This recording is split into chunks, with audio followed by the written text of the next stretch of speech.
report back on the awards committee work. The awards committee is responsible for 3 awards now.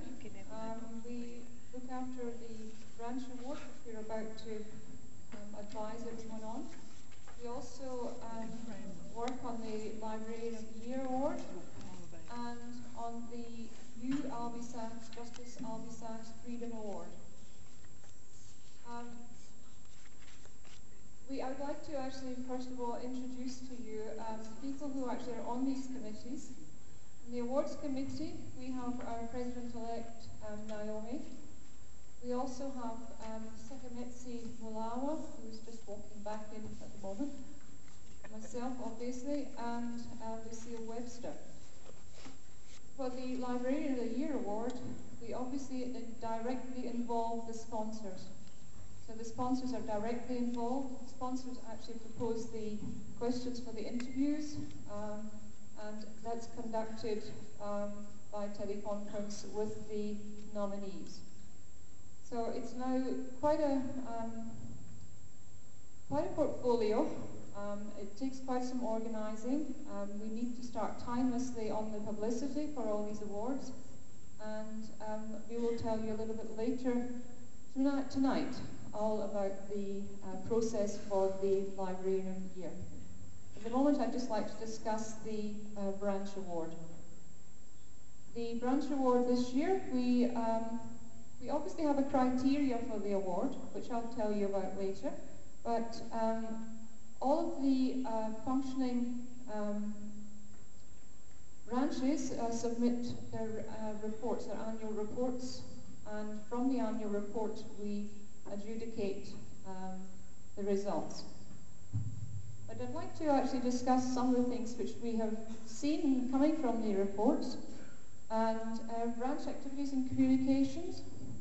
Some of the branches are to be commended by the level of activity. It's very interesting to see that we have some very strong interest group activity, with KZN taking the lead in the interest group activity.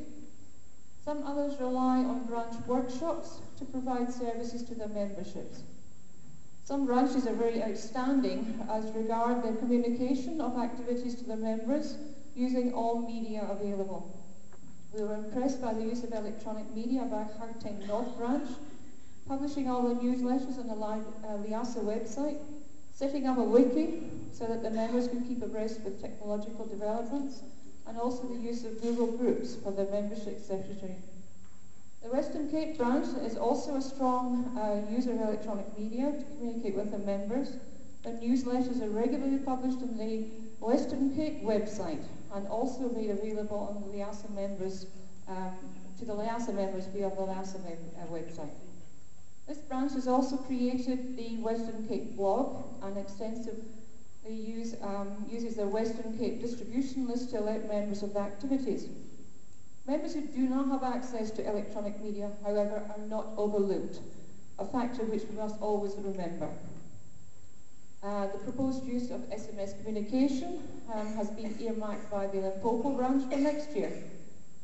Smaller branches where there's no ICT network available to the membership, and if they have geographical challenges, they should certainly develop this as a method of communication, because basically everyone has a cell phone.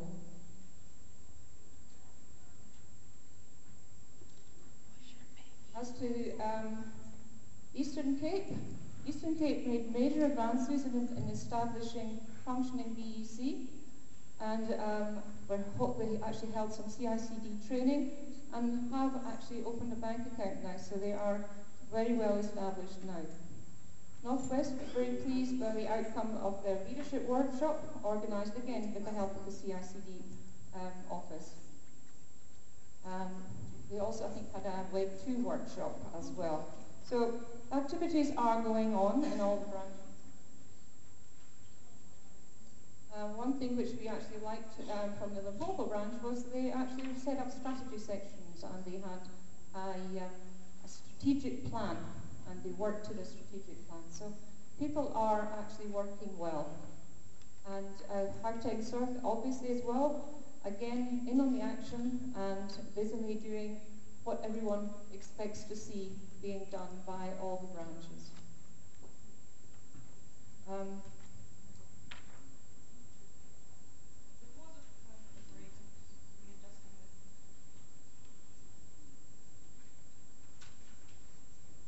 report actually also brought up challenges.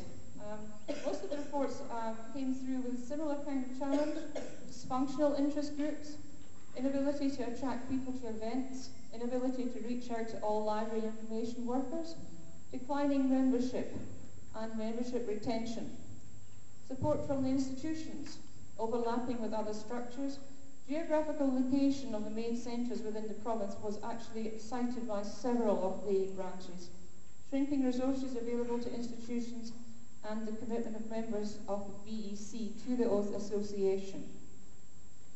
So I think I would like now to welcome the president of the association. We would like to announce who the winner of the branch award is this year. But before I do that, I'd like to actually just remind you of all the criteria.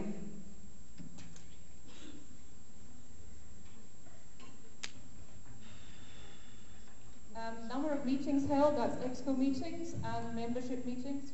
Finances, financial statement presented, and was that an audited statement? Membership, total members in 2009, total members 2010. Interest group activity, number of active interest groups, number of workshops held, and number of newsletters published. Again, that appears in the marketing. Number of branch newsletters published, that was interest group newsletters as well.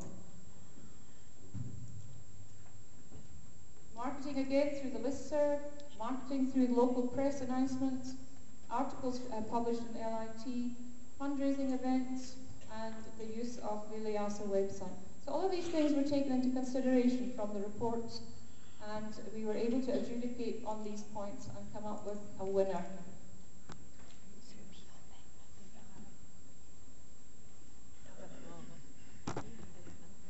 So again, we would like to call upon the president to announce the winner of the award.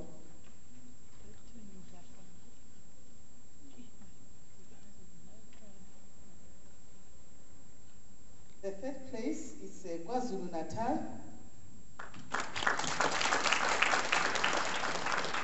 Second place, Free State.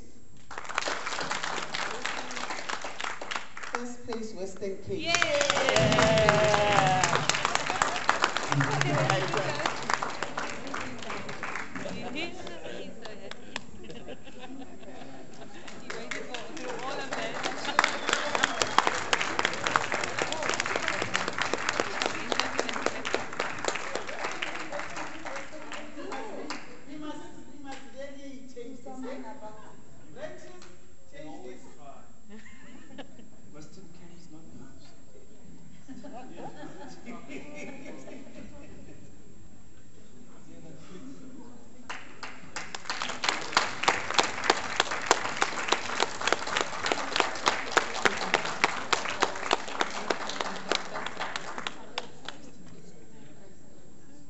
The most improved branch is Eastern Cape.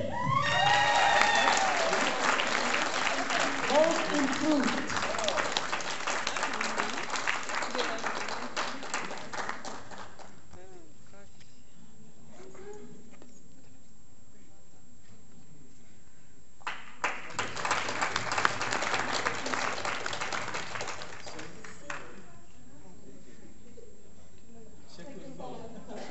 Yeah.